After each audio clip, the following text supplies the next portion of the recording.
Assalamualaikum warahmatullahi wabarakatuh. Halo anak-anak semua.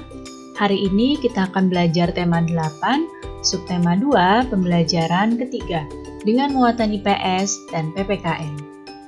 Sebelum mulai belajar, kita berdoa terlebih dahulu ya. Berdoa dimulai.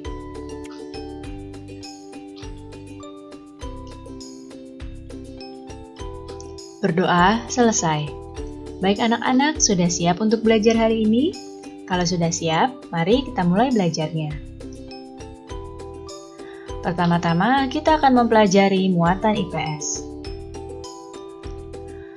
Masih ingatkah kamu tentang berbagai kegiatan usaha yang ada di Indonesia?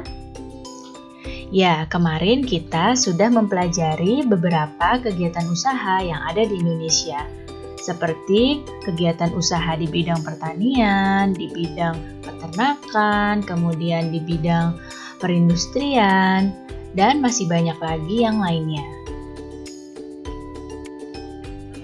Usaha ekonomi yang dikelola ada melalui perorangan dan juga melalui kelompok. Usaha ekonomi yang dikelola perorangan biasanya memiliki modal terbatas dan dikelola secara sederhana.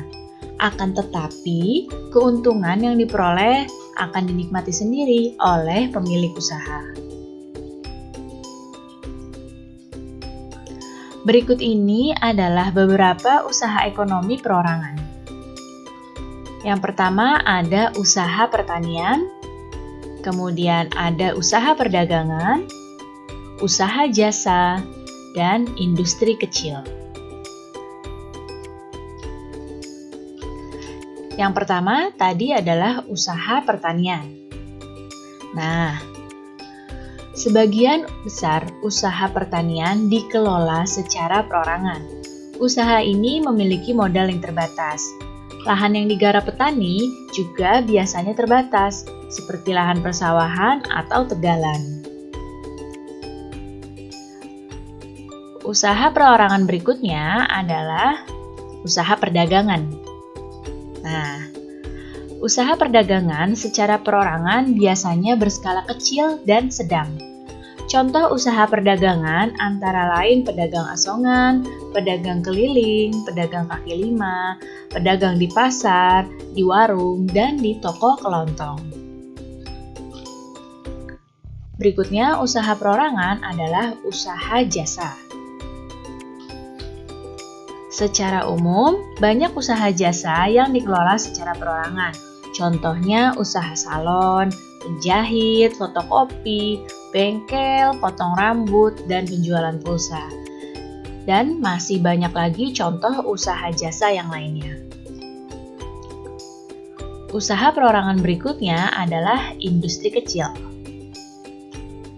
Sektor industri yang dikelola perorangan merupakan industri rumahan. Contoh industri rumahan antara lain seperti usaha kerajinan tangan, kemudian usaha pembuatan keramik, souvenir, anyaman, dan juga mebel.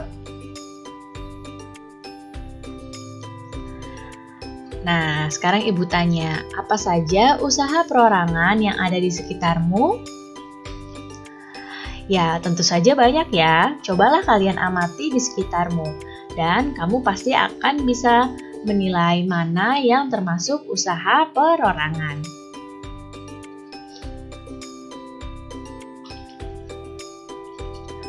Usaha masyarakat banyak dipengaruhi oleh kondisi geografis tempat tinggalnya.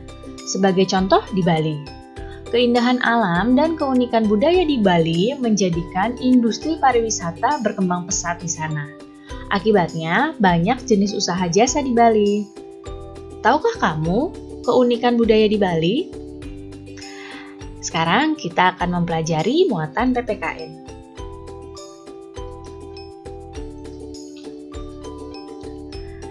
Bali. Bali merupakan tempat tujuan wisata yang sangat terkenal, baik itu di dalam negeri maupun di luar negeri. Salah satu daya tarik Bali adalah adanya beberapa desa yang unik. Apa saja ya desa unik tersebut? Adakah di antara kalian yang tahu?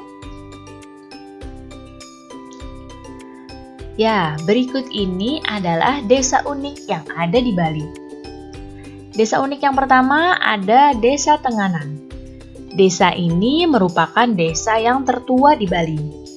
Masyarakat di desa ini masih menjunjung tinggi nilai adat dan budaya. Desa unik berikutnya adalah Desa Trunyan. Nah, desa ini cukup terkenal karena keunikan tradisi pemakamannya.